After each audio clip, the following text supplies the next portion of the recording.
देश में कोरोना ने एक बार फिर से दस्तक दे दी है। कुछ ही दिनों के भीतर देश भर में इसके मामले बढ़कर 614 तक पहुंच चुके हैं। ये इस सीजन में अब तक की सर्वाधिक कोरोना संक्रमित लोगों की संख्या है। पिछले 14 दिनों की बात की जाए तो इस अवधि में कोविड केसेस में 5 गुना तक की बढ़ोतरी हो चुकी है। वहीं अगर इसके नए सब वेरिएंट JN.1 की बात करें तो SARS-CoV-2 पर बने भारतीय जीनोमिक्स कंसोर्टियम इंसाकॉक के JN.1 पर वेरिएंट के अब तक 21 मामले सामने आ चुके हैं। WHO ने इसे वेरिएंट ऑफ कंसर्न घोषित किया है। भारत में तेजी पकड़ते कोरोना के ये मामले कुछ चिंता तो बढ़ा रहे हैं, लेकिन इसमें फिलहाल राहत की बात यह है कि इससे संक्रमित मरीजों में गंभीर लक्षण नहीं दिख रहे और न ही उन्हें गंभीर मेडिकल अटेंशन की जरूरत पड़ रही है। भारत में पाए जाने वाले अधिकतर मरीजों में मामूली लक्षण ही हैं, जिनका इलाज किया जा रहा है।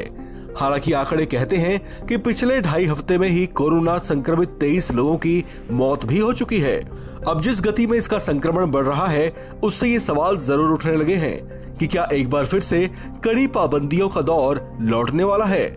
इस पर WHO या विश्व स्वास्थ्य संगठन की ओर से कहा गया है कि फिलहाल बढ़ते मामलों पर पैनिक होने की जरूरत नहीं है, लेकिन इस पर ज्यादा सावधानी बरतने को जरूर कहा गया है। ज्यादा भीड़ भाड़ वाले इलाकों और दूषित जगहों पर मास्क पहनने और सोशल डिस्टेंसिंग बरतने की भी हिदायत दी गई है। इसके अलावा अस्पतालों में मरीजों और उनके तीमारदारों के लिए भी मास्क को अनिवार्य किया गया है। मामूली सर्दी जुकाम पर भी लोगों से डॉक्टरों का परामर्श लेने की हिदायत दी गई है। इसके अलावा राज्य अपने स्तर की भी सावधानियां और गाइडलाइन जारी करने पर विचार कर रहे हैं। कोरोना वायरस ने दिल्ली NCR में भी दस्तक दी है। यहाँ 3 कोरोना के नए मामले सामने आए हैं। ये मामले कोरोना के नए वेरिएंट JN.1 से संबंधित हैं। इस वेरिएंट के देश भर में कुल 21 मामले सामने आ चुके हैं, जिसमें सबसे ज्यादा 19 मामले गोवा में मिले हैं। गाजियाबाद में एक ही मामला सामने आया है। गुरुग्राम में कोरोना का एक मरीज मिला है। मरीज में हल्के कोविड के लक्षण हैं और उसका इलाज होम आइसोलेशन में चल रहा है।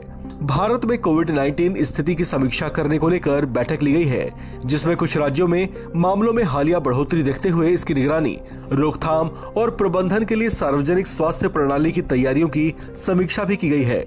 स्वास्थ्य विभाग के अनुसार 57 साल की महिला इंडोनेशिया से लौटी है। वो संक्रमित है, लेकिन फिलहाल उसकी हालत में सुधार है। महिला के सैंपल को जल्द ही जीनोम सीक्वेंसिंग के लिए भेजा जाएगा, जिसके बाद रिपोर्ट आने पर जानकारी मिलेगी कि महिला कोविड के कौन से वेरिएंट से संक्रमित हुई है। इस खबर में फिलहाल इतना ही। बाकी अपडेट्स के लिए आप बने रहिए वन इंडिया हिंदी के साथ।